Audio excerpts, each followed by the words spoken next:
the bottom of 20, I'm sorry, 50, did I say 57? You said 57. On the bottom of 57. Okay, so has that been done, or you going to get ready to do Mr. it? Evans is going to do that for us. Okay. He's better at the whiteout than I am. Here's a train.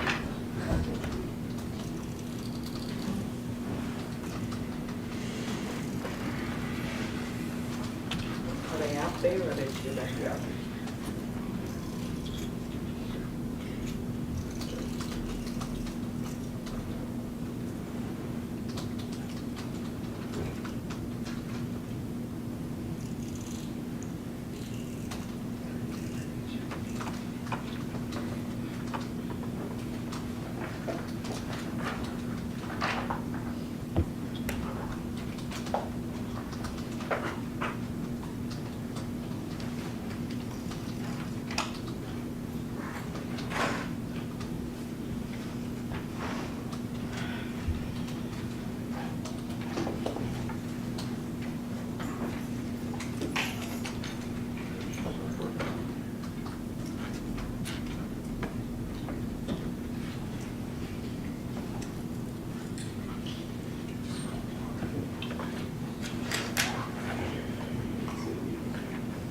Satisfactory?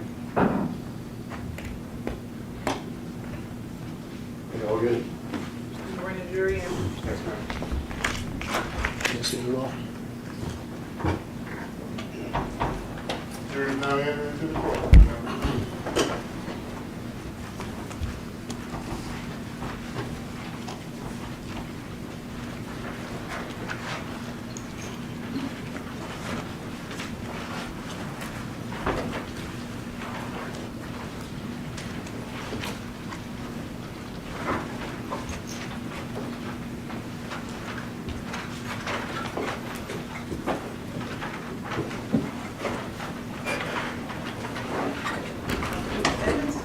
Thank you, Judge.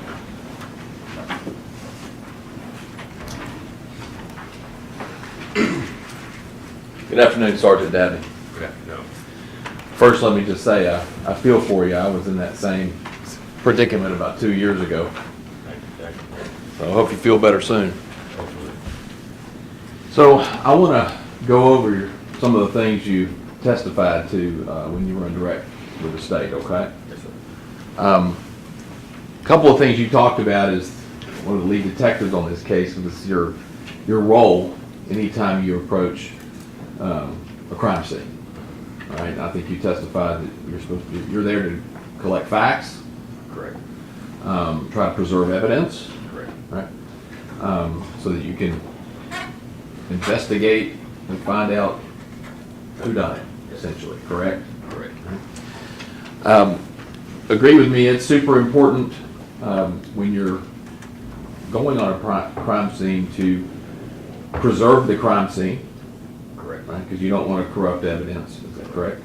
Correct.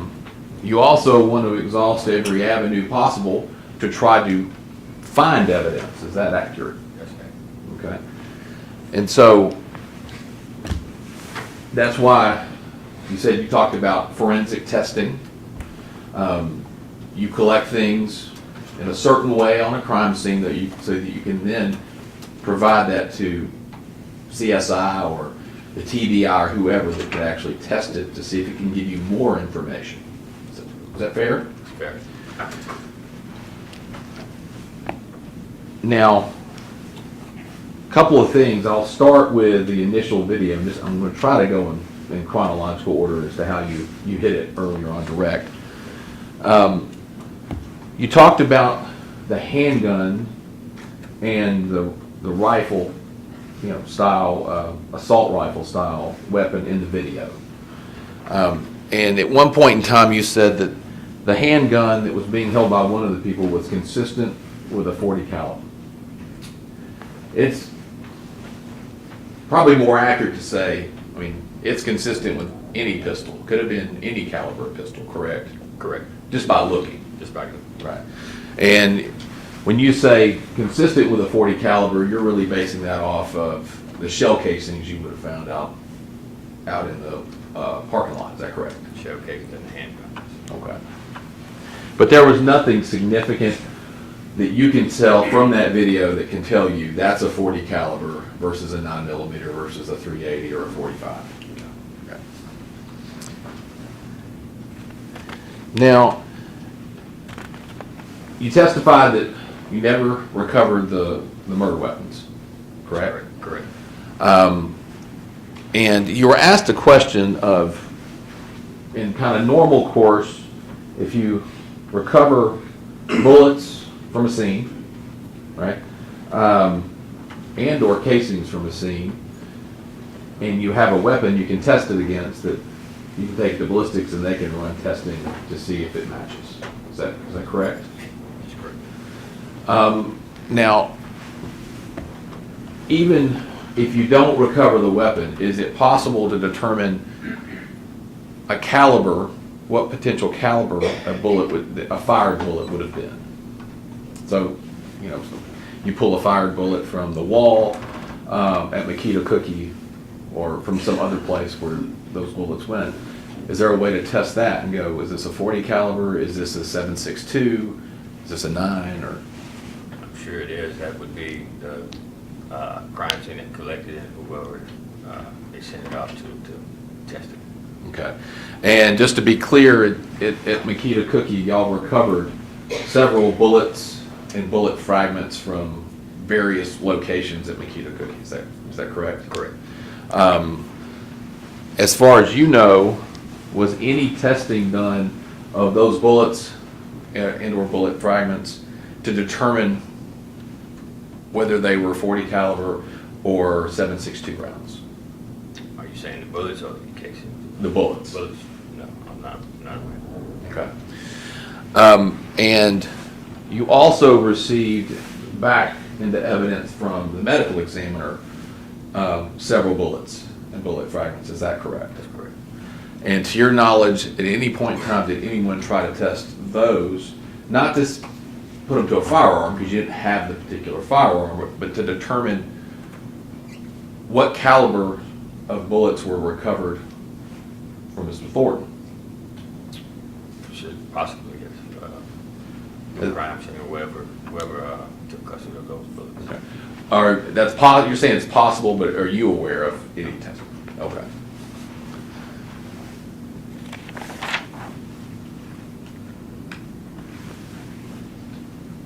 Now, I want to switch over to Bradley, right?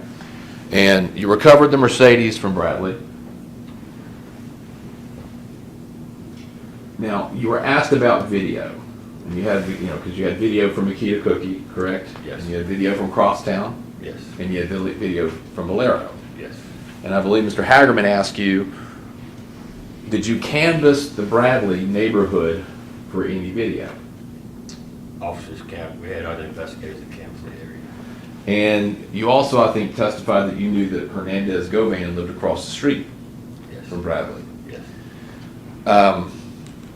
And you and I think other officers at some point in time interviewed Cornelius Smith. Is that right? Let me ask you this. Did you go to Mr. Govan's house to see about whether he had camera footage? Other investigators walked up and down. I don't know if they went to his house, but usually they walk down and see if they see any cameras affixed to a house outside the house. Okay. And when you say canvas, they've knocked too, right? Yes. Right? It's like, do you have cameras? Yes. And at some point in time, you became aware of Mr. Govan as a potential suspect in the case. Yes. Right? So that, as Mr. Hagerman's word, you became very interested in him Yes. as time went on.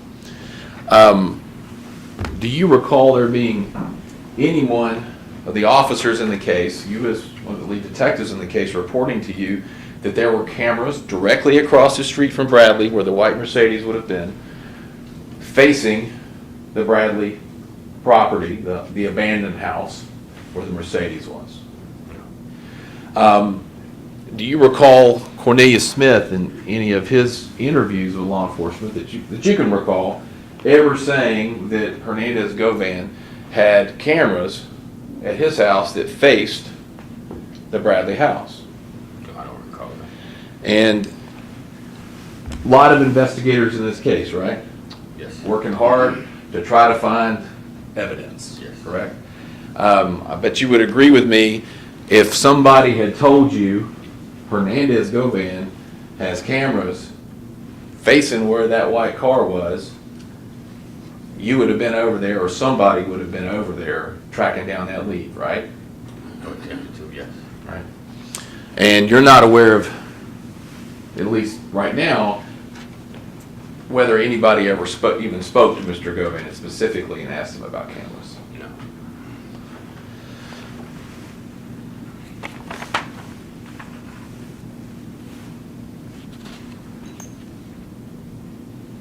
So you said you processed the Mercedes. So there's a or others, you know it was processed. Crime right? scene investigation. And there's a level of processing that occurs while the car's still on Bradley. Is that correct? Or do y'all just hook it up and tow it? Hook up into it. Okay. And process it in another location. Okay. Now, when you saw the vehicle on Bradley, do you remember there being any bullet holes in the car? I think it were. I'm not sure. May have been the window broken out or something to that effect. Okay.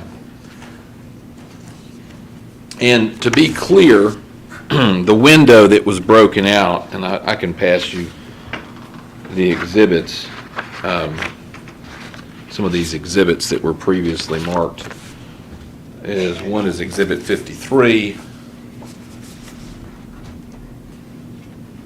Exhibit 49, and Exhibit 43 of the white Mercedes. They'll kind of give you something to look at, refresh your recollection.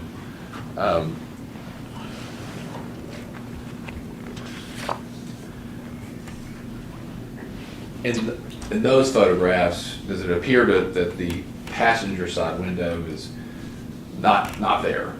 Yes. All right. Was there broken glass anywhere around the car or in the car that you recall? Not that I recall. Okay. Now, and I've got one other image here. It's exhibit number 10. It's also of the white Mercedes. Was there any places on that Mercedes that you can remember seeing on the exterior of the car any bullet holes? Not from the picture. Okay.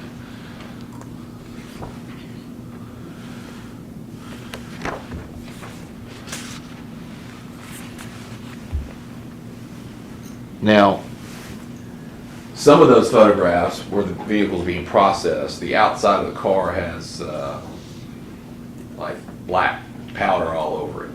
Yes. Is that done for fingerprint purposes? Yes. Okay. And I believe you've already testified to this, but there were several prints recovered from the vehicle. Is that right? That's correct. Mr. Smith, Cornelius Smith, Correct. Trayon Ingram, Yes. and Kristen Gardner. Yes. Mr. Justin Johnson's fingerprints were not recovered from that vehicle, correct? They were not. Now, you also were asked about DNA, and I can retrieve those from you if you'd like. You were also asked about DNA, and I believe the question was, there was no DNA evidence or evidence of blood in the car. Okay. Now, to be clear, there was actually DNA testing done, touch DNA testing done on at least 8 places inside the car, right? And they did swabs, is that correct? Correct. And that's where a tech goes in and they're swiping different parts of the vehicle to see if there's any DNA that can be detected. Yes. Are you aware of what the technician looks for when they decide like what areas they're going to swab for DNA? No, I'm not. Okay. But as far as you know, were there any reports generated about whether DNA existed? Or reports that they didn't have a match to anything that was submitted. All right, so your recollection is that there are reports, or was a report, that there was not a DNA match to the touch DNA, but there was DNA recovered. Yes, I guess so. Okay, and I'm asking you, I'm not telling you, I'm asking you what you recall. Now, when you get DNA results, do they typically, from TBI, when you send them to TBI, they typically come back on kind of a letterhead from TBI, is that correct? They let you know? That I know of. All right. And in fact, one of the items that was recovered from the Mercedes was a chapstick. You recall that? Yes, And some things recovered inside the cell. And in fact, that chapstick was sent along with the touch DNA swabs to, let me stop. The chapstick was sent to the TBI for testing. All right. And came back with a major DNA profile of a male, but couldn't be excluded down to anything beyond a male. You recall that? No. Okay. If I were to show you the report, would it refresh your recollection?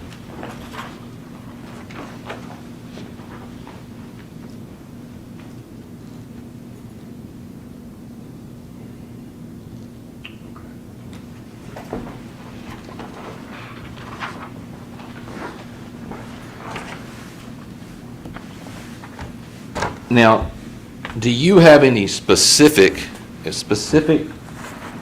knowledge of the touch DNA swabs being sent to the Tennessee Bureau of Investigation? All right, so you can't say whether those were actually ever sent, right? Because if they had been sent, the report that I just showed you, you would have had something back from them saying either there's no identifiable DNA or there was, and then they would analyze it further, correct? Correct. If that wasn't sent, if the touch DNA samples weren't sent for further testing, you would agree with me that would be a problem for your investigation. Could be.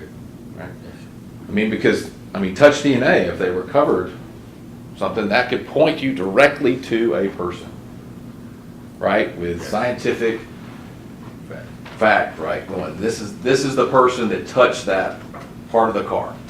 Yes. And you don't know until you try, right? So you don't know unless you test it. Okay. Right? And if you didn't test it, that's an avenue of investigation for establishing facts and evidence that was kind of left unattended. Fair? Fair.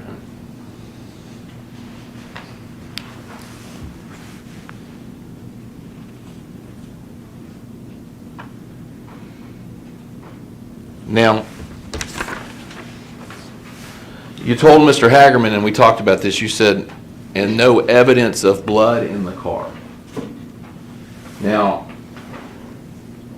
somebody who works in the department with you, Sergeant Coburn, he did a lot of the processing of this vehicle, Yes. correct? Yes, all the process. And at some point, he even used something called Blue Star. You know what Blue Star is? Yes. What's Blue Star?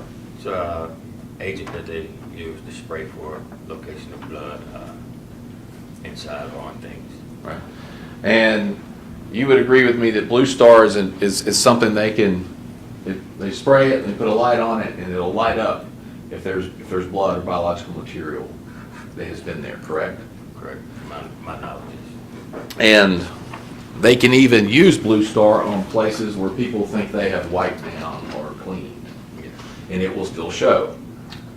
Right, that's that horrible thing they do in the hotel rooms, right, where they spray, do that and freak everybody out. Yeah, so now Sergeant Coburn used Blue Star inside the Mercedes. And if you recall, inside of the driver's door, above the armrest, the Blue Star reacted with a very bright chemiluminescent,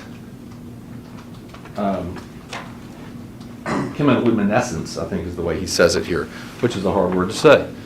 And he took swabs of that as well. Right? So from what you know of Blue Star, is Blue Star something that if you shine it and it lights up, that's typically an indication of blood or some biological material that's been in that area. That's what I've been told. Right. Not an expert. Sure. And Sergeant Coburn, obviously who processes for these things, if he swabbed it twice, it definitely showed it to be of some evidentiary importance to him to determine, is this biological or not? Would you agree with that? I would. And as you sit here today, are you aware of the results of any testing that came back on the swabs for the Blue Star? I don't remember the results. Okay. Like we talked about earlier, if you had tested that and it had come back, it could have potentially had DNA evidence on it, right? I'm assuming yes. And that would have been very important as one of those evidentiary facts that you would have used in your investigation. Correct. And if you didn't have that and it existed, it put you at a disadvantage of knowing all of the evidence and all the facts, correct? Could have.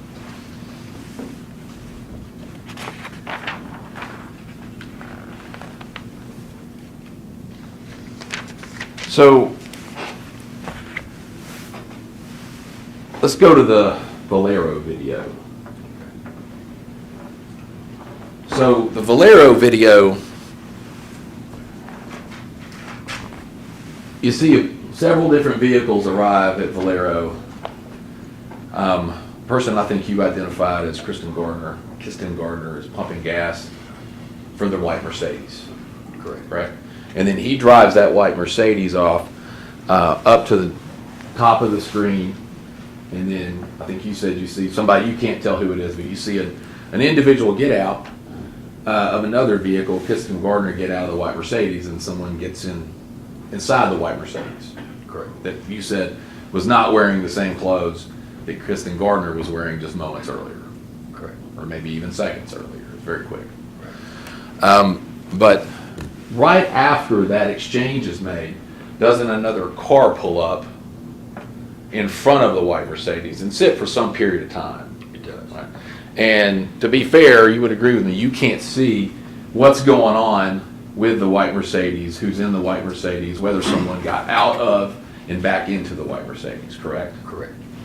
And that's definitely something that could have happened. We don't know, but you couldn't see. Could have.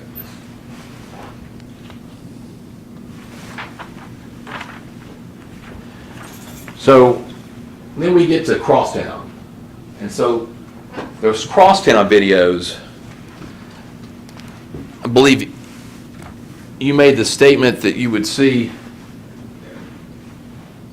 Mr. Johnson arriving in the Mercedes in Crosstown.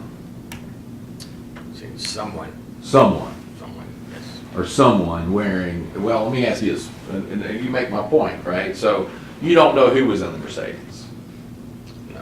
right?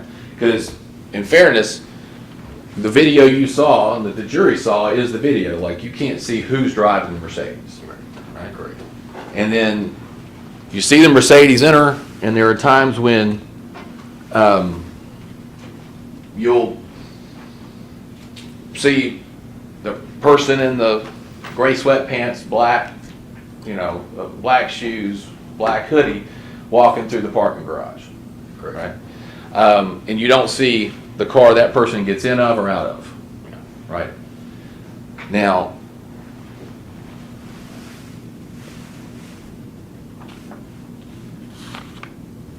so Crosstown's a big place, correct? It is. A lot of cars. Lots. A lot of cars going in and out. Yeah. And you would agree with me that the videos that were shown are confined to intentionally, right, to focus on when the white Mercedes comes in and out, when the Expedition goes in and out. Yes. Right? But there are other cars going in and out through those periods of time. Yes.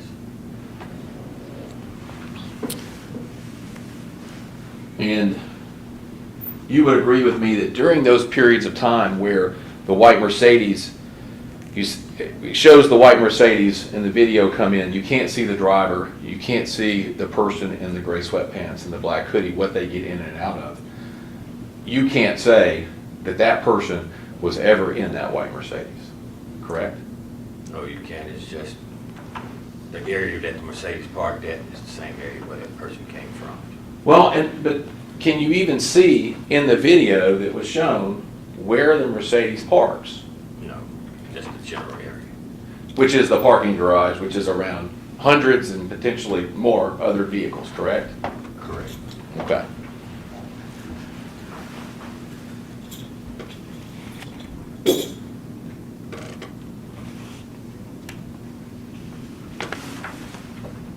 Now, there is a point in time in your testimony when we start looking at the videos inside Crosstown, specifically inside the elevator, where you specifically identify that person to be Mr. Johnson based on tattoo, I think.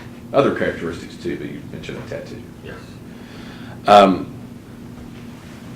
And in those videos, some of those correspond with times at which you showed the white Mercedes roll in, and then the person in the gray sweatpants, black hoodie walk in, right? One of those times having a little girl in tow. Yes. Now, you would agree with me that during those times, when you see Mr. Johnson, the one you've identified as Mr. Johnson with the little girl in the elevator, and other times, he's not wearing gloves. No. Right. And has a little girl with him that obviously if what the state says is correct and he was in the Mercedes, would have also been in that Mercedes, correct? Yes.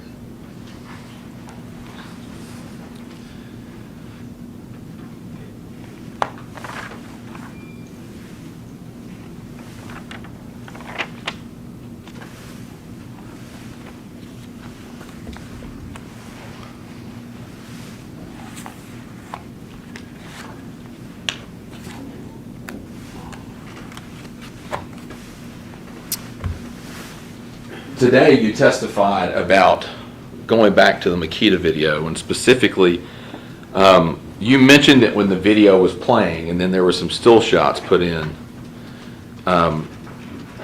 you mentioned something about underwear you thought that matched between the video that was taken at Tulane Apartments and that the person that's portrayed in that video and the person portrayed in the Makita video. Correct. Specifically the gray sweatpants, black hoodie, right? Yes. Now, there was a timeline that you also said you recognized of the Tulane apartment video. You recall seeing that? Yes. Had various pictures, and it even had like notable things from each picture, Okay. right?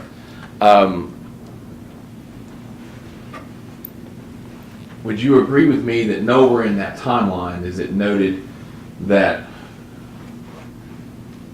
these underwear are the same color as the underwear in the Makita Coca video? No. Is there a reason for that? Why that wouldn't be in there? Seems like Just something that I mentally put in my head when I saw the video there, and I saw the video there. Okay. Same clothing, just like the clothing they had on, you know.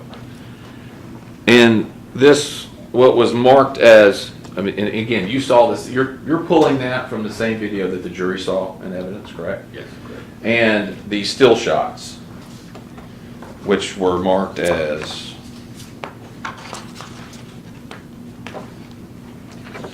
front and back.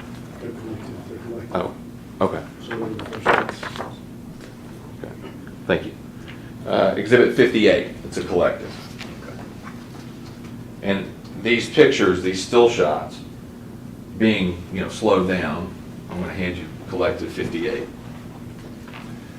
And I just wanna be sure that your perspective, that you think those are, you say those are blue, number one, and that you think those are, similar to the ones in the Tulane video, is based off exactly what the jury is seeing. It's based off the video that we saw today and those still images. Yes. Okay. And in fact, you're saying did you base it off seeing still images before, or is those still images something you just saw for the first time today after you kind of put that together in your head? No, some myself. You'd seen them, investigating the case. Yes. Okay. But again, you're saying based on same. Yes. And it's your testimony that those are the same color as the Tulane video? What I visualized and what I saw. But you saw. Okay. All right. Thank you.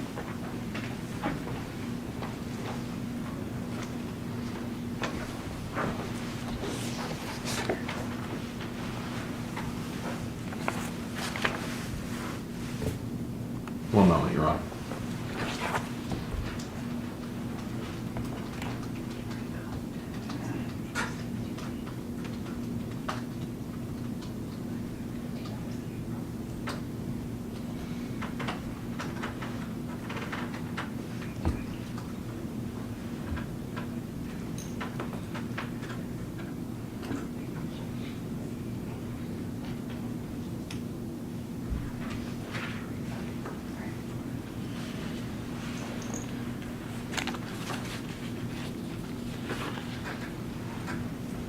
You were asked about how long it would take to get from Crosstown to Makita Cookie. I think you said 10, 15 minutes. And obviously, possible. And that's something too that, depending on time of day, traffic and everything else, could be longer. Right? Could be closer to 10 or around, could be 20. Correct. Thereabouts. How far away from Makita Cookie is the Bradley Street address where the car was recovered from? I would say about 2 miles. Give or take. When you were investigating this case, did you become familiar with an address on Wild Rose Drive? Would have been Yes. Cornelius Smith's Yes. father's residence? Correct. How far would you say that was from Makita Cookie? Maybe 5-minute drive. Maybe not. Probably not that much. So. Got a little, maybe even a little less. Correct. Okay.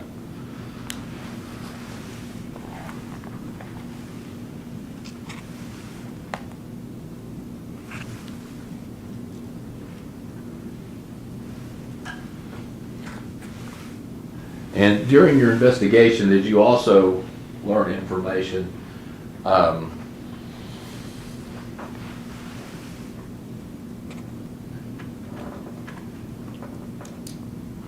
well, strike that.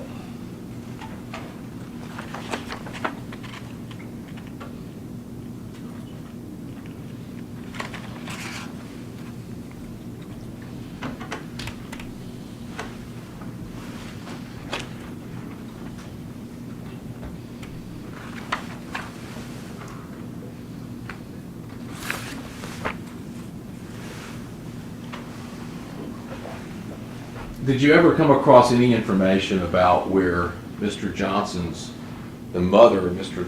Johnson's daughter lived?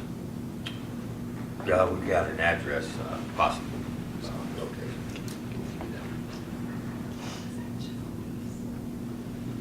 Do you recall that address off the top of your head? No, I don't. Did you ever do any kind of,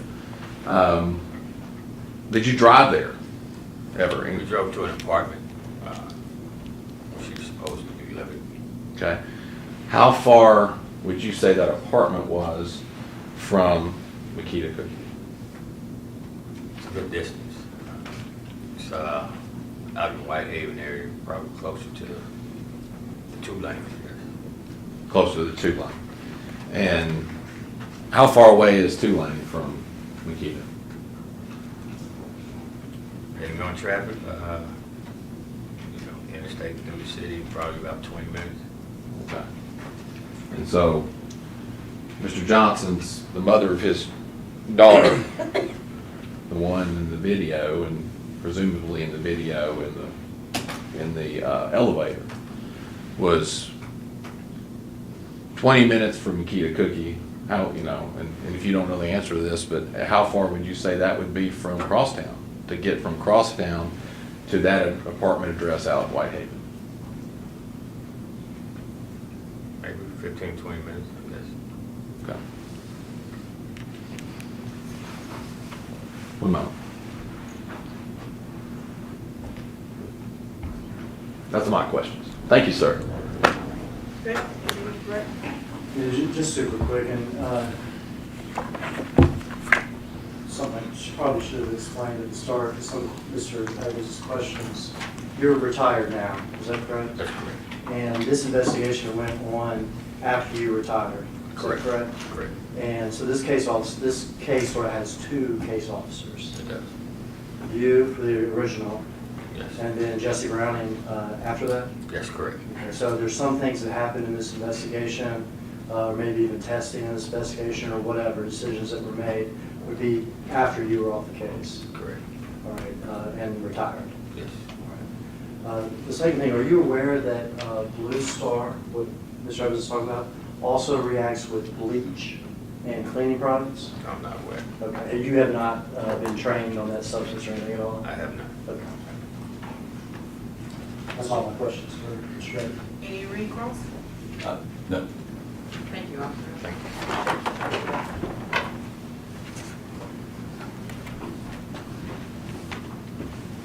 Call your next witness. Kirsten Gardner, who's in custody.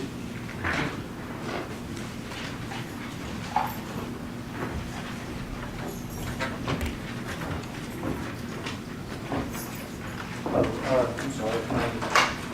You hold for 1 minute. Wait, first, real quick. Sorry.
Kirsten Gardner in custody.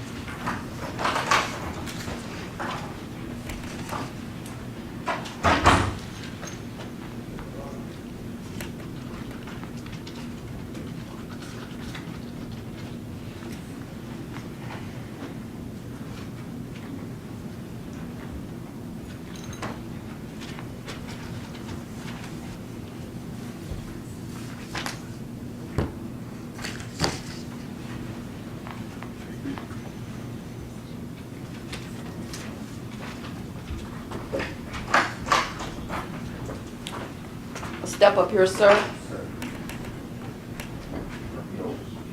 Face the judge, raise your right hand, sir. Do you swear or affirm to tell the truth? Yes, ma'am. Have a seat. You may take your mask down.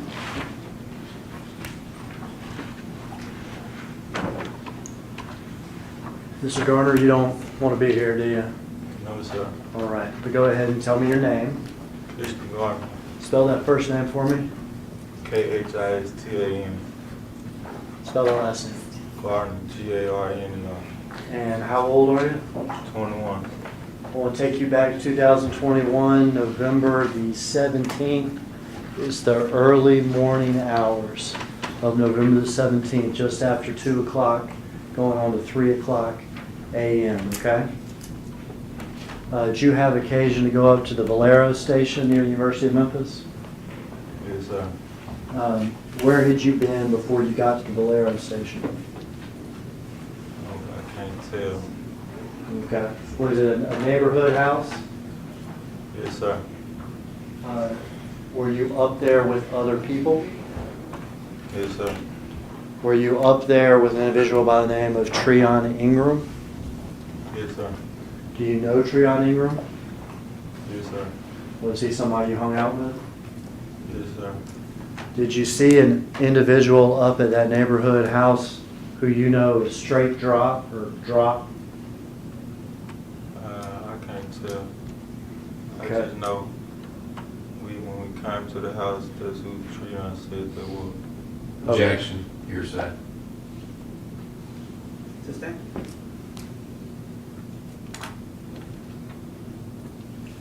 You came to the neighborhood house, correct?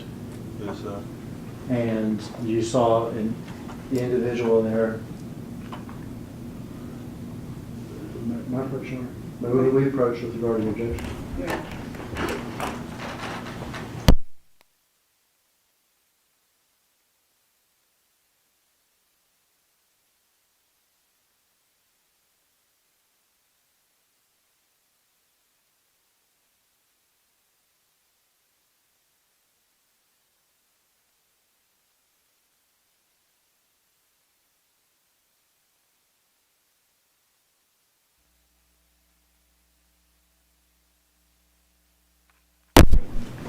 Okay, and were y'all in a vehicle? Yes, sir. What kind of vehicle were y'all in? Mercedes-Benz. Okay. And let me show you a picture. I think you've seen this before. What's that a picture of? Mercedes-Benz was in. All right, is that the picture that we're going to be talking about? Yes, sir. Is that the car we're going to be talking about? Yes, sir. All right. To your knowledge, was that car a stolen car? No, sir. Okay. Do you know where that car came from? No, sir. All right. Are there other people at this neighborhood house? Yes, sir. Who are the other people at this neighborhood house? Straight drop. Straight drop? Yes, sir. What'd y'all do at this neighborhood house? Nothing really. Okay, were y'all hanging out? No, sir. Did Straight Drop come in a car, a different car? Yeah, truck. A truck? Let me show you this picture that you've seen before. Yes, sir. Is that the truck Straight Drop came in? Yes, sir. And is that a white Ford Expedition? Yes, sir. There come a point when y'all left the house? Yes, sir. When y'all left the house, who was driving the white Mercedes? I was. When y'all left the house, did the Infiniti leave the house too? Yes, sir. Who was driving the Infiniti? Ryan. Did he have a passenger with him in the Infiniti? Yes, straight truck. Straight drop? When y'all got to the gas station, what happened? We got some gas. They talked for a minute, then we pulled off. They pulled back around, and straight truck got in the Benz we was in. And I Yeah. got in the Infiniti. Straight drop got in the white Benz, Yes, sir. and did you leave in the Infiniti? Yes, sir. got a picture from the gas station. See if you recognize this picture. Yes, sir. Who's in that picture? Yeah, that's me. All right. Is that you next to the white Mercedes at the gas station that night? Yeah. And then let me get you a final picture. Is this another picture you've seen before? Yes, sir. What's that a picture of? Benz we got. The Benz you gave who? Straight truck. Okay. Did you know what Straight Drop was going to do in that Benz? No, sir. Did you have any idea at all? No, sir. Were you part of this conspiracy at all? No, sir. Had you ever talked with anybody about killing Dolph or these other PRE artists? I want to do that. Why Yes, wouldn't sir. you do that? I want to do that one. That's my family. You say that's your family, what you mean? This party. That's my family. I want to do that. Yeah, when you say it's not your family though, what do you mean? When you talking about family, who are you talking about? Young Dolph. Young Dolph? Yes, sir. Okay, so you did not see Young Dolph as some sort of rival or anything like that? No, sir. You wouldn't have been involved in anything like that? No, sir. I'd like to introduce those exhibits into evidence at this time, Your Honor. Judge, I need to give them a quick look. Okay. My approach. Right.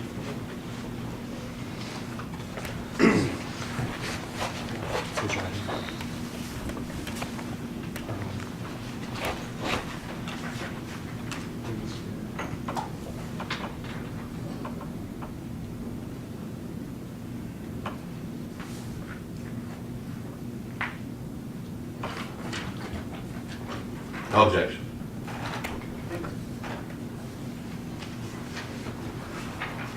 These are actually in order as Mr. Gardner identified them, Your Honor. My approach shoot. Or-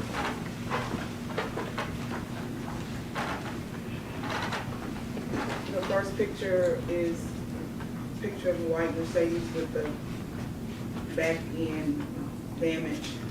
The picture has Kirsten Garner's name on the bottom, labeled 11/29/21 at 4:01 p.m. It also has written on it in red, the bins we gave drop at Valero. We'll mark this as exhibit number 60.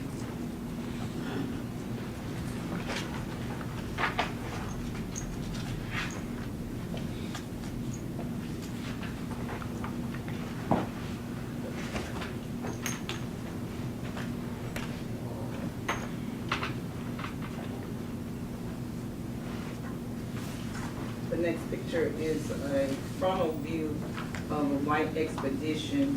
Written on the bottom, the truck hopped out of before Trayon gave him the bins.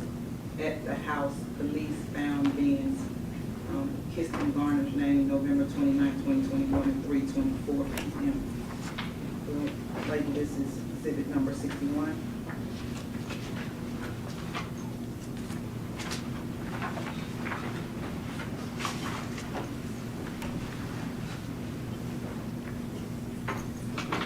The next picture is a picture of the white bins at the gas pump, somebody standing next to the gas pump. The statement under the picture is, "This is me pumping the gas, drove to store following Trayon, KT." The initials under the bottom, Trayon and KT. Christian Garner at the bottom, November 29, 2021, 3:27 p.m. We'll mark that as exhibit number 62.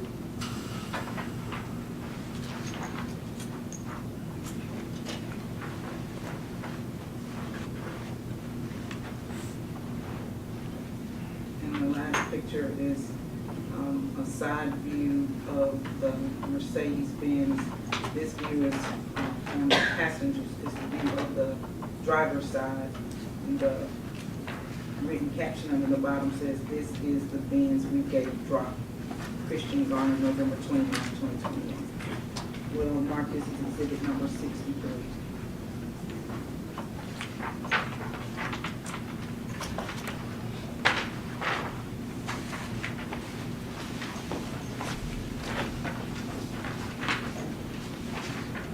60. The bins we get dropped at Bolero, 1129.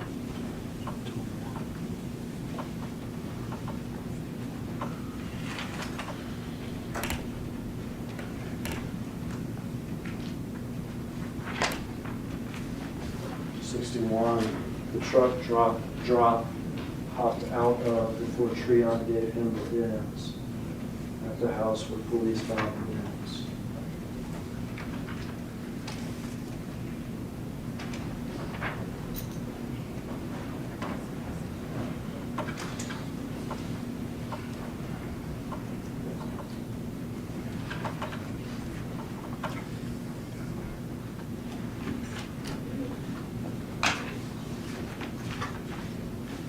This is me pumping, next exhibit, this is me pumping the gas, drove to the store following Trio.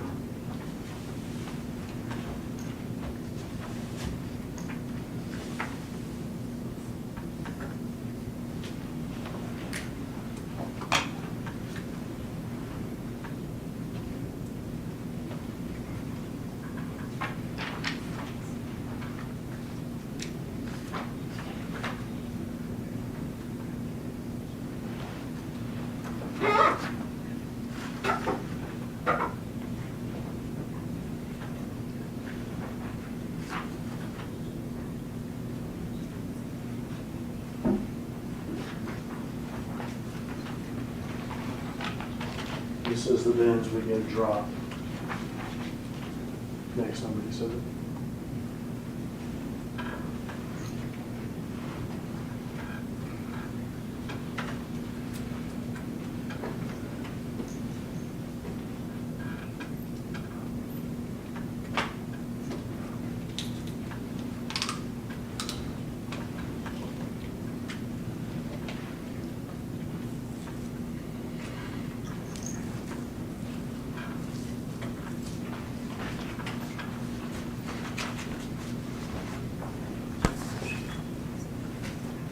That's all the questions, Judge. Mr. Thank you, Judge.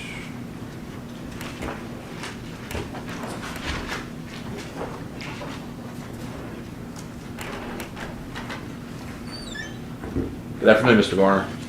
Good afternoon. All right, my name's Luke Evans. I represent Justin Johnson. I've got a few questions for you, okay? Yes, sir. All right.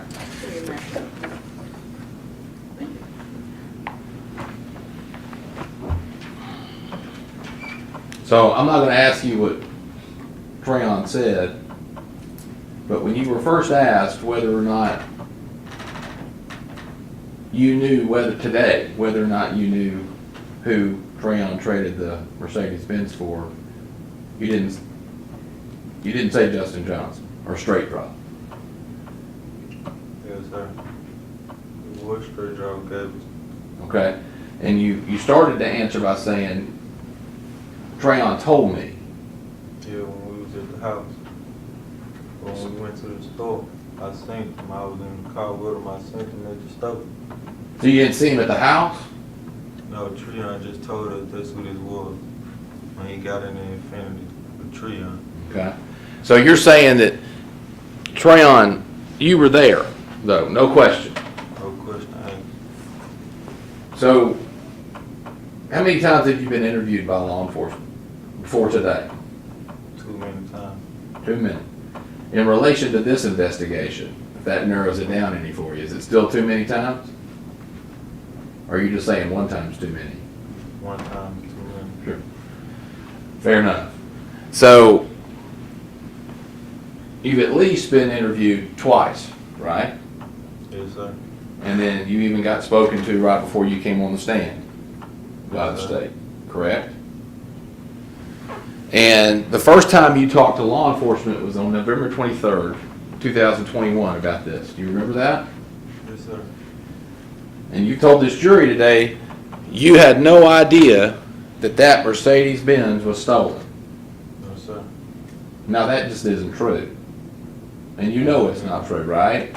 I wouldn't been in it if it was stolen. Okay. What's Treon do for a living? I can't tell you I mean, Did he have a job that you knew of where he could afford a Benz? Yes, sir. He did. What'd he do? Work at a garbage truck place. Okay. What? I mean, you weren't with Trayon when he carjacked it a couple of weeks before. I mean, you and him were tight, right? Yes, sir. If I would have been there, I would have said, no, I wouldn't. You weren't there? No, sir. And you just, I mean, how long you known Trayon? My whole life. You've known him your whole life. Yes, sir. He works at a garbage company, Yes, sir. right? He's driving a Benz. How long had he had the Benz? I can't tell you. I mean, you hung out with him almost every day, didn't you? No, sir. You only kind of pick me up when I need a ride. Did you need a ride the night you say you went over and traded the Benz? Yes, sir. Where were you going? Off Redwood in the mile. And Trayon was just taking you. Yes, sir. Well, what did you think when he was going to trade his nice bought and paid for Mercedes-Benz for an Infiniti Q40? This is business. That's what I thought. Let me ask you this, Piston. For Trayon and you riding around in this Benz that you thought he bought and paid for, didn't carjack to get it, what did you think when he was riding around with 2 pistols and a Draco in the back? Texas is Memphis. Because that's what he had, right? A Draco-style assault rifle. I can't tell. I just know he had some type of weapon. Well, you called it a Draco when you interviewed with law enforcement, Yeah, it should be them. right? So that's what it was. And some pistols, right? It was a lot more than that. There was plenty of guns in the car. And that's what you and Trayon were riding around with. Yes, sir. Let me ask you this. November, at least November 16th, 2021, were you a felon? No, sir. What about Trayon? I can't tell.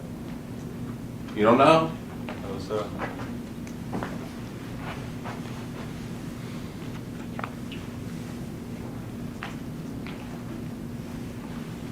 Well, when you get to Bradley that night,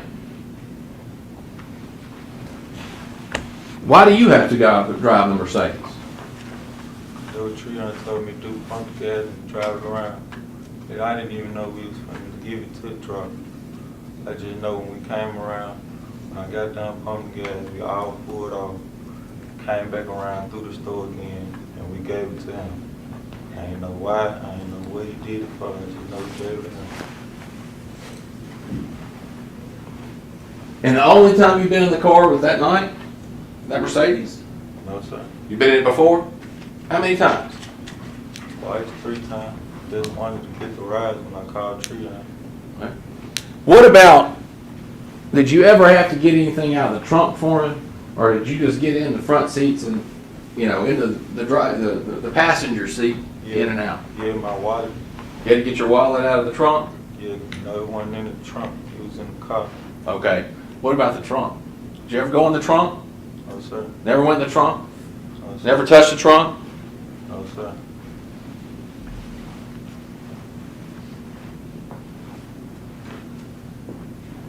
Do you know, you knew there was tags from multiple states in that trunk of that car, though, right? No, sir. You got any change of tags that night? No, sir. Okay. I had no idea what the tag was trying to do. I didn't even know nothing about it.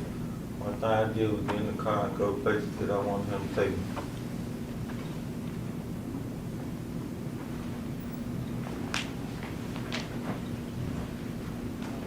You said you thought Trayon had bought that Mercedes, right? I didn't say that. I just said I didn't know where he got it from. I think earlier you said you thought he bought it. He had a job. Yeah, I just said he had a job. I didn't say he bought it. Okay. I said I didn't know where he got it from. Because you knew him to steal cars too, didn't you? No, sir. You didn't tell police that you knew Trayon took a stolen Infiniti and a Challenger? No, sir. One thing I can say is I told him we had Infinity. We ain't have no Challenger. I don't know nothing about no Challenger. But Okay. where did he come in? So, if the police have a report from your interview and it says that, they just got it wrong. Yeah, it seemed like. Okay. Now, when you first got interviewed by the cops in this case, you told them you'd never been in that Mercedes, right? I think you can answer all that one. One time I told him I'd never been in Mercedes when Dolph died. I didn't have no idea what happened. I told him I was in Mercedes, but just wanted to get a ride. That's all I told him.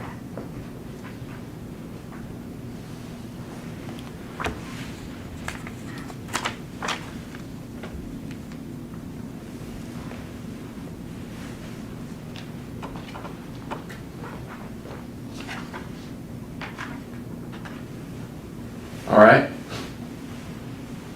You didn't tell them, what about Valero? They asked you if you'd ever been to Valero.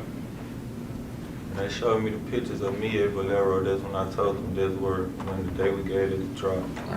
But before they showed you that picture, you said you had never been at the gas station, Valero gas station at Highland.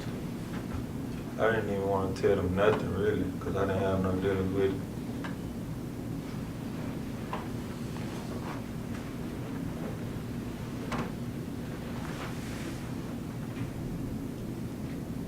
You even were shown a picture of yourself pumping gas and said you didn't know who that person was, right? Yes, sir.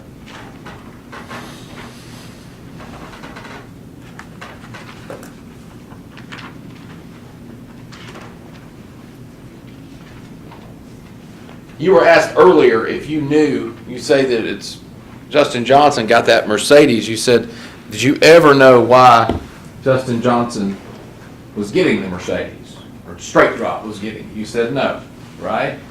Yes, sir. But that's not what you told the police when you were interviewed again on November 29, 2001. Right. Interrogated me. And during your questioning, interrogation, whatever you want to call it, you told them that Drop said he needed the Mercedes-Benz to slide up on his baby mama. That's what the comment was when he got it for sure. All right. So earlier you said you were asked directly, did he ever tell you why he needed it, why he wanted it, what he was going to do with it? That was the comment he made. Okay. So he, according to you, he did tell you. He didn't tell me that's just the comment that was made. I wasn't in none of their business. I don't know now one of them, so I wasn't in their business. I was just sitting in the car doing what I was doing. And this person you're saying Straight Drop during this interaction, what did you see him do at Valero? Get in the car. When we got there, we got some gas. After we got some gas, we were trailed in the Audi and the Infinity and the Benz. When we got done getting some gas, we rolled out. We came back through the store lot at the air pump, and that's when we traded cars.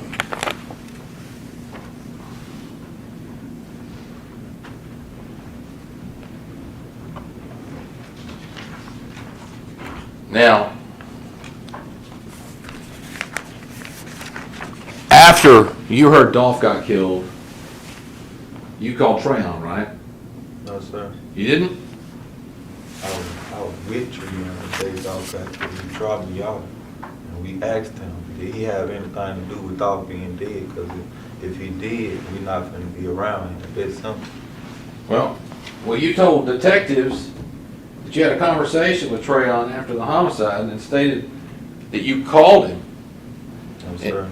That's not true? I was with him on the day of. He dropped me off in Raleigh in the Infinity. All right. And you told Trayon, according to what you told them at the time, that people were trying to put your name in as one of the shooters in Dolph's murder. Yeah, that was for sure. When was this conversation? The day after. The Day day after after? me recognizing that Dolph was dead, and the day after that, we recognized that the car we were just in that had something to do with Dolph. And you already knew the day after he's killed, that people are putting your name in it. It's my family. Like, they know what car we were just in. Like, Who's your family? When you say your family, Dolph people, like Dolph, like they're my family. can you explain that to me a little bit more? Are they your blood relatives? Yes, sir. How are y'all related? Cousins. Okay. And you're saying the family would have known that you were driving around in that white Mercedes? Yes, sir. How would they have known that? We was calling them, letting them know when we got the bin. You called Dolph's family. You know, Who? we called people that were related. Who'd you call? I can't tell. What do you mean you can't tell? You don't know? They're not in this. Who'd you call? Can't tell. Treon did all the calling. I thought you just said you called them. They're your family. They is. But Treon did all the calling. But why is he calling Dolph's family? He trying to get it. He trying to get the car gone. Why would Dolph's family know how to get the car gone? It ain't just Dolph family. There was plenty of people that we were trying to get the car to. Well, you just said it was Dolph's family. Who you were calling. That's who we're talking about, Mr. Gardner. Yeah. Yeah. So you stole a car, and back again. You said earlier you didn't even know the car was stolen. Why you keep saying I stole the car? Why are you trying to get the car gone if you didn't steal it? I didn't steal it, but Treon was trying to get the car gone. So Treon stole it. I don't know. What do you mean you don't know? Why is he trying to get rid of the car? If he bought it. I can't tell you, and I didn't say he bought it. I didn't know where he got it from.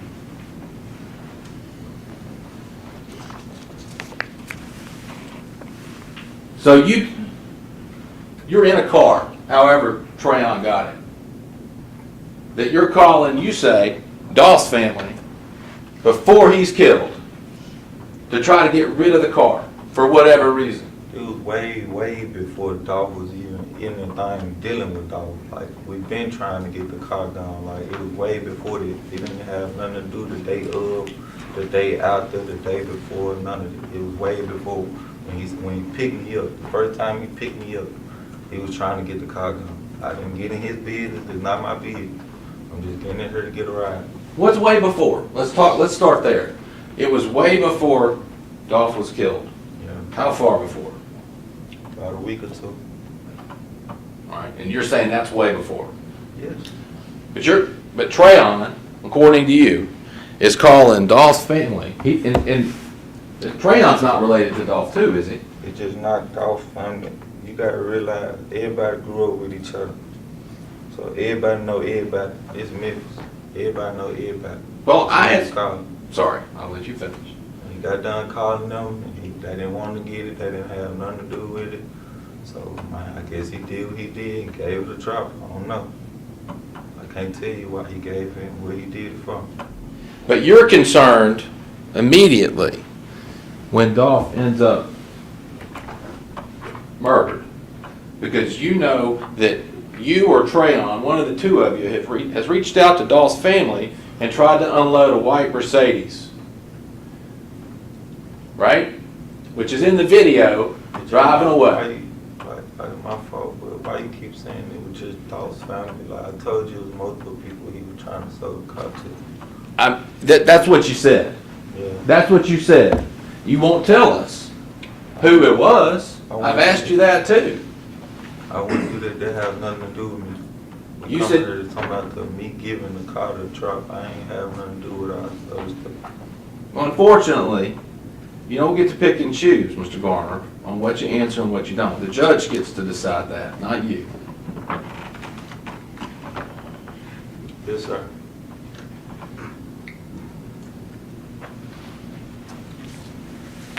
And you're concerned, and the day after, because maybe not the only people, but you've interacted, as you said, a lot of people, some of which were your family, which you've identified as Dolph's family, with that car, and your name is in it, right?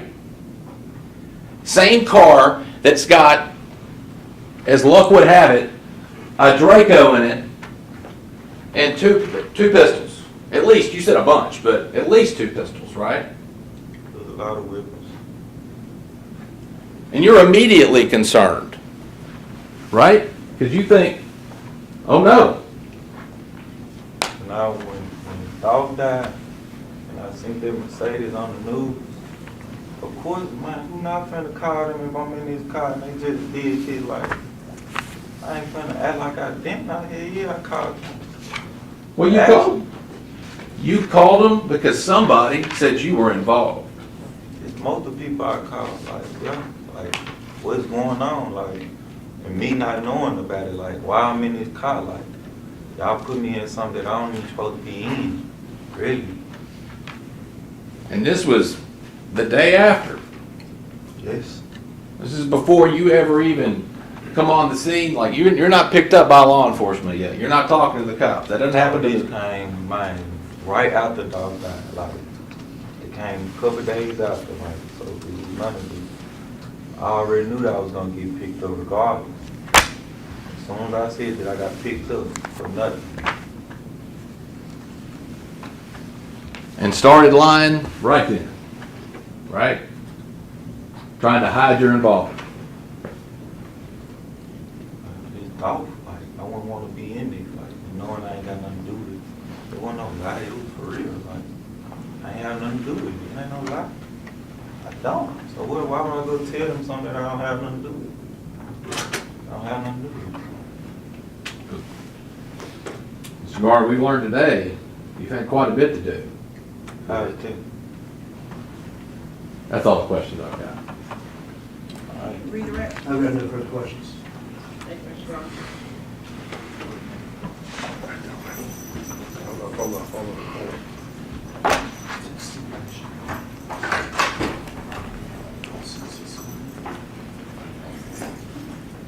Your next witness? Wait 1 second, I already have stipulation that we'd like to go ahead and read to the record.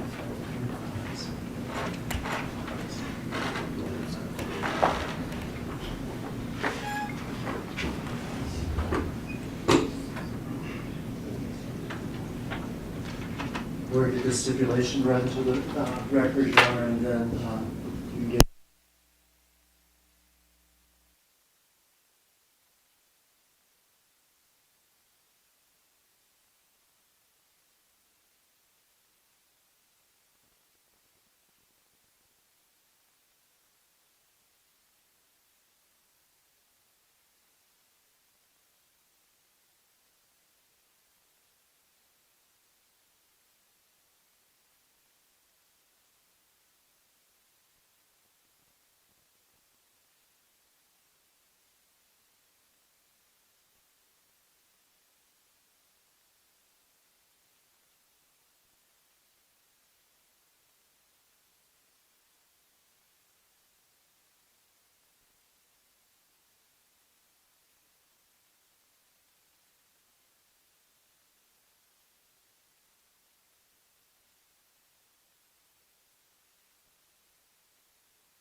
Gotta find a way down.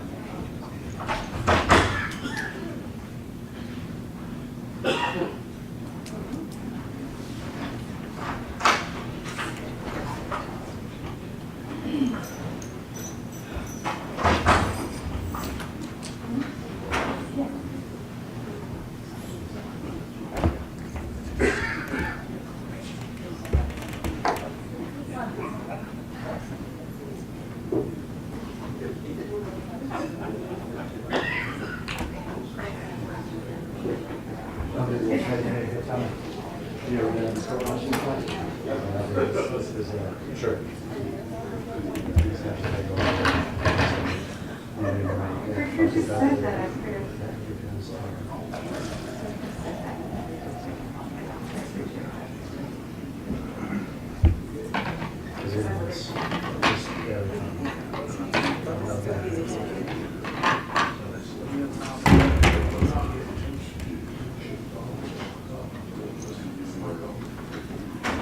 Mr. Hagerman, you want to remind the camera guys of this?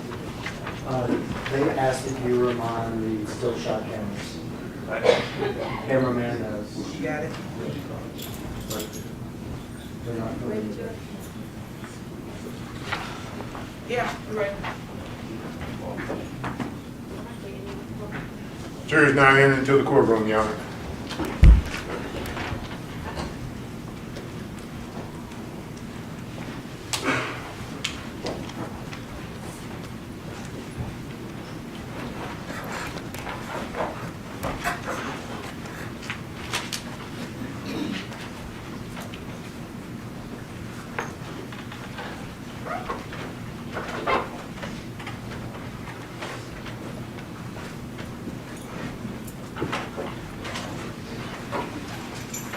All right. State, call your next witness. Jamarcus Johnson.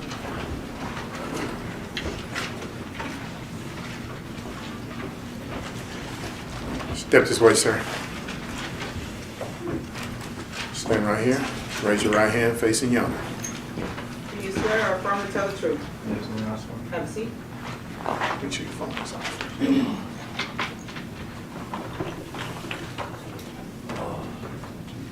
All right, can you tell me your name, please? Jamarcus Johnson. All right, I'm gonna have you look out toward me and speak up so I can hear you, okay? Jamarcus Johnson. And can you spell the first and last name for the record? J-E-R-M-A-R-C-U-S. And then Johnson. J-O-H-N-S-O-N. We just have to do that for the court reporter, it's a legal thing.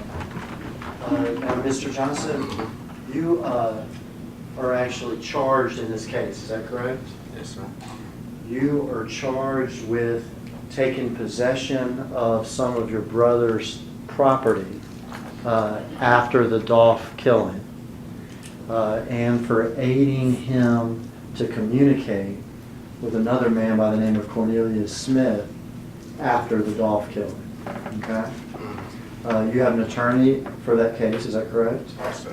And he's actually in the courtroom today.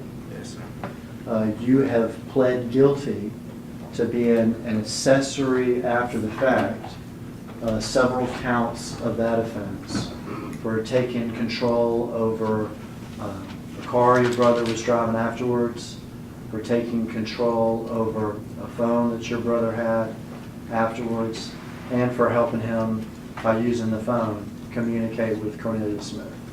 Is that right? And you've entered a guilty plea to those offenses, but you have not been sentenced yet. Is that correct? Yes, sir. Meaning that a judge has not had a hearing and told you what your sentence is going to be. Is that correct? Yes, sir. Have I told you that it's a very good idea for you to tell the truth, and that the truth could help you at whatever sentencing you have one day? Yes, sir. Now, this building and this system is new to you, isn't it? Had you ever, Hold on. I need for you to say yes or no. Yes, ma'am. She's recording. Okay, okay. Thank you. had you ever been arrested before this case? No, sir. ever been to 201 Poplar for court cases and stuff like this before this No, case? sir. This was the first time, Yes, sir. and I guess the only time. Yes, sir. I want to ask you about your brother, Justin Johnson, okay? Mhm. Do you see him in the courtroom? Yes, sir. Can you point him out and tell me what he's wearing? Wearing a gray sweater. Okay, is he seated here behind these two attorneys? Mm-hmm. Could the record reflect he's identified as brother Justin Johnson? Record so reflects he's identified the defendant in court today. Now, how old are you, Jamarcus? 27. And how old is your brother? I think he's 25. 25? Mhm. Okay. Is he your full brother? We got the same dad, different moms. Okay. Same dad, different mother, so half brother or Mhm. whatever. As y'all grew up, did y'all actually grow up together in the same house every day? No, sir. You've described sort of how often you would see your brother Justin. Mhm. I liken it to something like me and my cousins or something. Mhm. Does that sound about right? Yes, sir. So you grew up in a different household than your brother. Yes, sir. Is that correct? Yes, sir. But you would see your brother from time to time? Is that? Yes, sir. Would you see him at family stuff? Or Younger, yeah. when you were younger? Mhm. Okay. Like cousins or something? Mhm. Okay. I want to take you back to 2021, okay? November of 2021. Now, did you even know who Dolph was? A rapper, yeah. A rapper, okay. So you knew Dolph was a rapper, Yes, sir. okay? Did you have anything to do with some sort of plan on the front end to kill Dolph? No, sir. Is that anything that you would ever be involved in? No, sir. Any sort of plan to kill other PRE? Do you know that? Do you know what PRE is? Yes, sir. Okay. Any plan to kill the other PRE artists or anything like that? No, sir. Okay. In 2021, about how often would you talk or communicate with your brother Justin? Like every other week. Like every other week? Mhm. Yes, sir. In 2021, about how many times do you think you saw him that whole year? Like 2 or 3 times. Okay. So in all of 2021, you would have seen him 2 or 3 times. Yes, sir. Does that sound about right? Mhm. And you would have talked to him maybe once a week or every 2 weeks. Mhm. Is that correct? Yes, sir. All right. And again, just because a court reporter, like when you nod your head, I know I know it, but we got a court reporter, okay? All right. So it'd be fair to say that y'all were not close.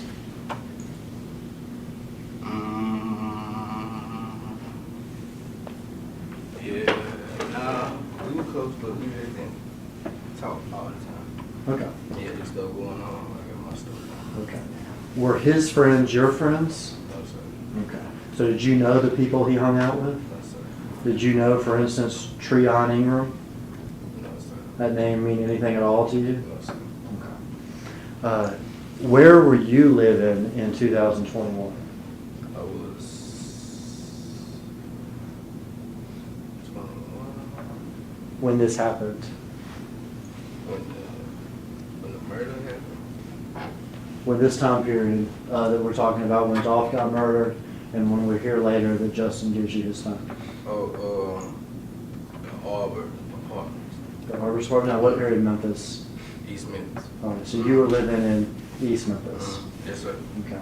And for people that are not from here, there's downtown, Yes, sir. is that correct?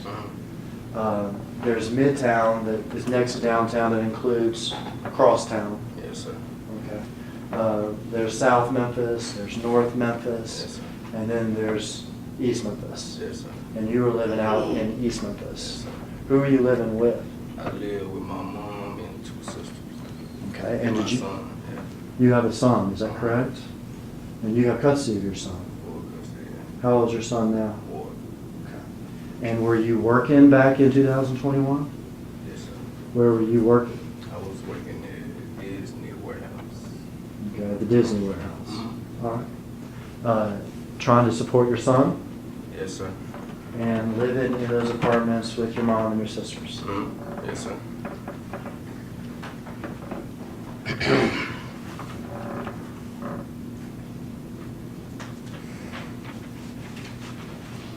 Did there come a time after Dolph was killed that your brother Justin got in contact with you? Yes, sir. What was it about? About bringing me a rental car. About bringing you a rental car. Mm-hmm. Now, had you asked him for a car or anything? No. Okay, so this is, do you know what out of the blue means? Would this be something sort of out of the blue? No, he knew I didn't have a car. Okay, your brother would have known you didn't have a car. Yeah, he knew I didn't have a car. Okay. And was not having a car hard for you? Yes, sir. Who had to drive you to the warehouse? I had to get rides from different people. You had to get rides. Okay. So your brother, is this after Dolph was killed? Yes, sir. Okay. Calls you about giving you a car. Yes, sir. Does this sound good to you? Yes, sir. All right. What happens after the phone call? I was getting out from work on the way home, and he was like, he was gonna come and bring me the car so I can get back and forth to work. You know, I be needing a car and stuff. Okay. Mm-hmm. And did he in fact do that? Yes, sir. Where did he, came like an hour later to the office. like an hour later? Mhm. At your apartment complex? Mhm. Okay. What kind of car did he arrive in? It was a white Chrysler. Okay. Do you know what a Chrysler 200 or 300 looks like? I think it was a 300. Okay. Oh, they look similar, 200, 300, right? I was just asking, does it look like one of those things? Mm-hmm. Yes, sir. Okay. Is he driving that car? Yes, sir. Does he have anybody with him? There was some people in the truck. What kind of truck is it? I really don't know. What color was the truck? It was white. A white truck? You say truck, you mean like a pickup truck, or do you mean like a big SUV? It was a big SUV. Big SUV? Okay. Do you know who the people were in the white SUV with him were? No, sir. Okay, what happens when he gets there? Tell me you outside. Okay. Okay. Go outside, get in the car. You get in the car with him? He All was right. quiet. He had 2 phones. Okay. Okay, so I guess he was just putting numbers in the phones and stuff. He was in what? They was like switching the numbers, putting numbers in the phone, another phone. Okay, so he has 2 phones in front of you, and it looks like he's taking numbers from one and putting it in the other? Yeah. Okay, now Look like, had y'all talked about a phone or anything before? Nah. All right, he was bringing you a car, you're in the car, he's got 2 phones.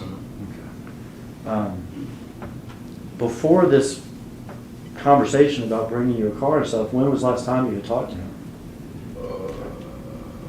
Probably like 2 or 3 weeks before that. Okay. Okay. All right, so you meet him in the car, he's got the 2 phones, and he's going back and forth with the numbers. Were you asking him what he's doing or what's going on? He was just quiet. Okay. And what are you doing? I was on my phone. Okay. So you're sitting there next to him, you're on your phone, he's doing his number stuff. What happens? He tell me he was gonna give me the phone for like social media stuff. Like that he's going to give you one of his 2 phones. Okay. And you said for social media stuff? Yeah, posting pictures and checking his emails and stuff like that. All right. Does your brother have social media? Got Instagram, yeah. Okay. In fact, you know your brother, does he go by other names too? Other than his real name, Uh-huh. Straight Drop. Okay. Straight drop and sometimes just drop. Yeah, that's his real name. Okay. And when you say give it to you for his social media, what do you mean by that? Kind of like, I don't know, I guess he was just busy and he just needed me to keep up with like the people that was emailing him for like weeks. Okay, so, producers, stuff like that. all right, so let me back up. He gives you his phone, because it's the idea that people may be calling or texting or messaging him.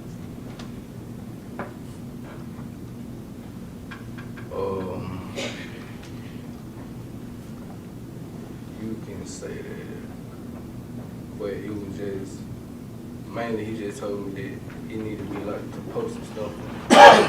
Okay, so he told you at the time that he needed you to use his phone to maybe post some stuff to his social media. Is that right? Like videos, all this stuff. Okay. Did you ask him why he couldn't do this himself with his phone? No.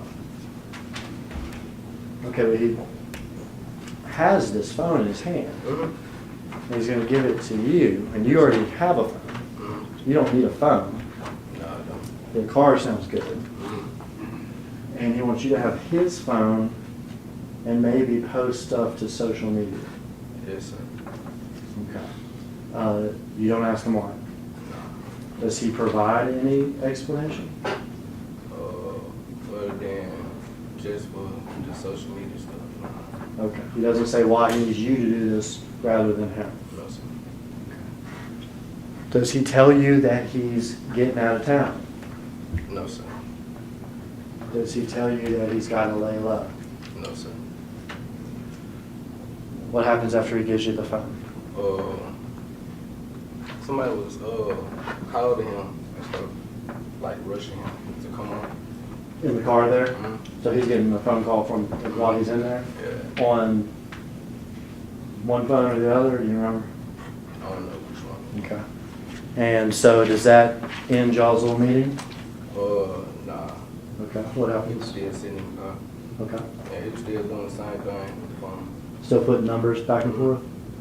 I mean, he just had both the phone. I wasn't looking to see what he was doing, but that's what it looked like he was doing. Okay. He was looking at both phones. Once got done putting numbers or whatever he was doing with both phones at the same time, what happened? Nah, I asked him,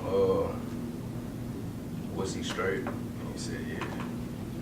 Then they called again, whoever it was, called him again, and he like, here he comes. So he got out the car, then he got the key, and I went in the house. Okay, so he gets out of the car. Mm-hmm. Did he get in that white SUV with those other people? Yeah. Okay, and you go into the house. Mm-hmm. And now you have a car that he's given you. Mm-hmm. All right. Yes, sir. And you have a telephone that was his. Yes, sir. Okay. Mm-hmm. After you get possession of this phone, do people start trying to contact him on this phone? Yes, sir. All right, but you have the phone. Yes, sir. What happens when somebody contacts him on the phone that you have? I'll text him and tell them that they called or text. Okay, so if somebody calls him or texts him, and you then text him or call him Mhm. and say, so-and-so just texted or called you, is that right? Yes, sir. Were there ever times that somebody would call that phone and then you and your phone would call another phone and put them together so that they could talk? Yes, sir. Okay, so you could aid in those sort of, sometimes we call them three-way or whatever, Mhm. conversations between him and other people? Yes, sir. Among those sort of three-way conversations, did he ever talk to somebody identified as C? The name in the phone was C Girl. Okay. Mm-hmm. And the voice, was it a male or a woman? The one time that I did hear it, he would sound like you. Sounds like a dude.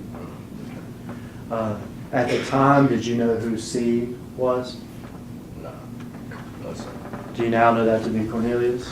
Yes, sir. Were you able to hear a conversation going on between Justin on one end of the line and Cornelius, since you all sort of three-way there?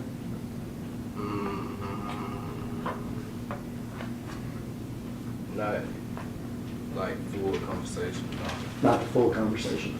Were you able to hear some of the conversation? No. I wasn't really just listening. Okay.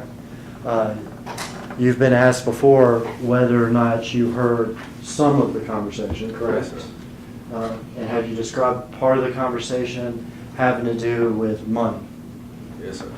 Having to do with getting money to C? The text message. The text messages? Yeah. And what was it about? It was like, he just kept saying like, "What's up, bro? What's up, bro? What's up, bro?" and stuff like that. And I was texting my brother, and I was telling him somebody texting, and he was like, who he is and what he want. And then when I told him, he kept saying like he loved him and stuff like that. And then he said, have you talked to Unc? Okay. Did you know who Unc was at that time? No, sir. He said, talk to him. Then he said, if you talk to him, tell him I need some money for my little girl birthday party. Okay. Yeah. And did that make any sense to you? I really don't care. About money, though. Mhm. The money that would be coming from Justin and Unc to this C person, I don't think it was coming from Justin. I think it was just coming from Unc. coming from Unc. He was telling him to ask Unc. Okay. So C was asking Justin to ask Unc where the money is. At the time, did you know who Unc was? At the time, had you ever even heard of Big Joke? I knew he was, yeah. Had you ever met him? No, You ever talked to him? no, sir. Okay, but you knew his name Yeah. from the rap game and everything else? Mhm.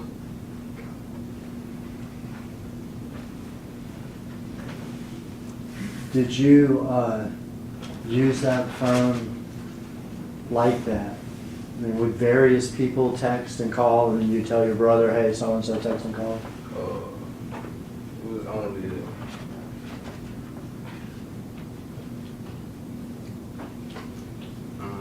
it was a couple people, yeah. Couple people? Okay. During the course of doing this, did your brother ever tell you where he was? Talking about after he left from when he gave me the phone. He never told you where he was? No, sir. At some point, the police come to you, is that right? Yes, sir. They come to your apartment, Yes, sir. and they want something you got. Is that right? Yes, sir. They want that phone, Yes, sir. your brother's phone. Yes, sir. And did you give him that phone? Yes, sir. And did you agree with to go back to the station with them and, be interviewed by the police? Did you do that? They took me there. They took you there, okay. Yeah. They took you there. You turned over the phone and told them about Justin giving it to you. Yes, sir.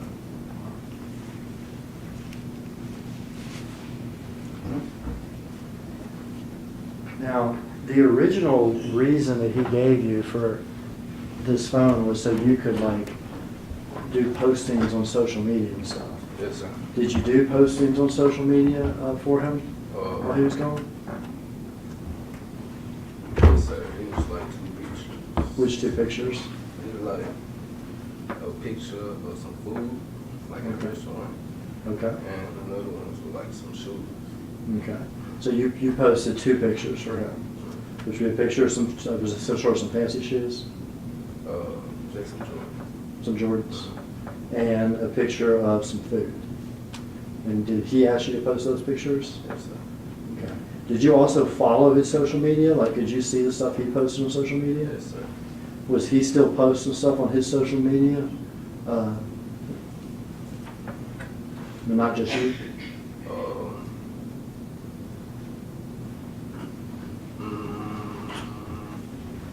Like, Like a picture of him in a Rolls Royce, or a picture of him holding tens and tens of thousands of dollars? Like, not like around the time I posted those pictures. I understand. Straight on down the line, yeah. Further on down the line. Okay. Before he got arrested. Yes, sir. So that's not you posting those pictures. No, sir. In fact, I think you had already, they had probably already had, the police already had the phone at that point. Yes, sir.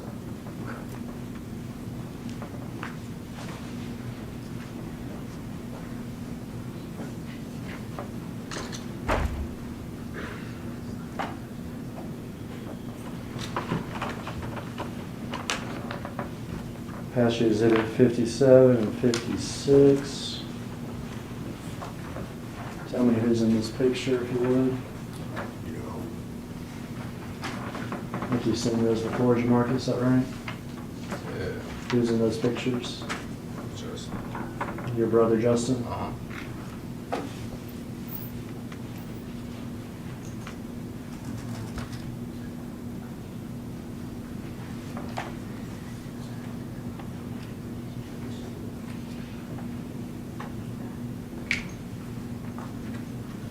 I could have those exhibits returned. I'm done asking you questions, Jamarcus.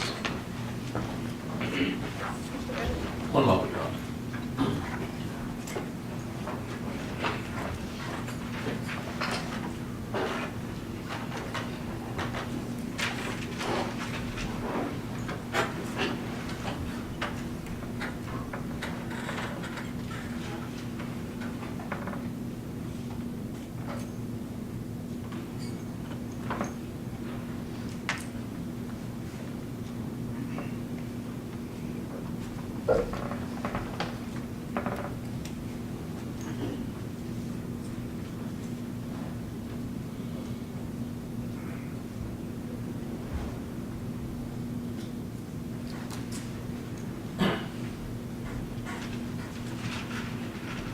Good afternoon, Jamarcus. What's going on?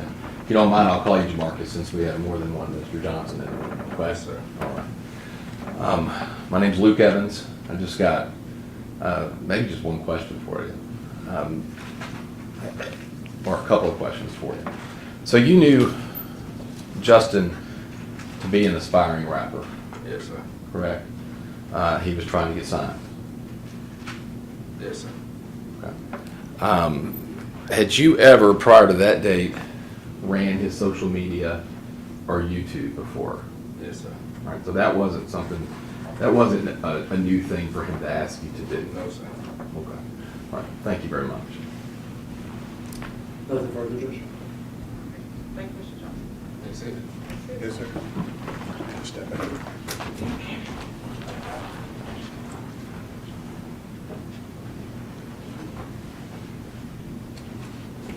We're good, Judge? I think we're